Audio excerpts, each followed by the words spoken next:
pressure is omnidirectional.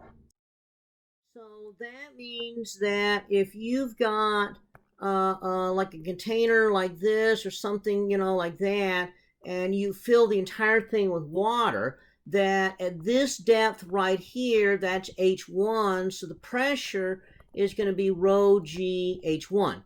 At this depth, if that's H2, then the pressure is rho g H2. At this depth, if that's H3, then the pressure is going to be equal to rho g H3.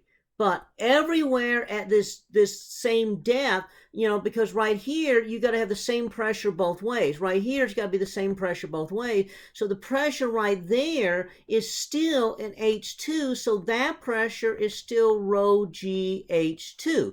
Now, if you go down here, this is still H3 below the top, and so the pressure differences there has to be the same as here, so the pressure there is still going to be rho g H3. So it doesn't really matter, even right here, that's going to be the same depth as this, so if we call that depth H4, the pressure both here and here is still going to be pressure rho g H4.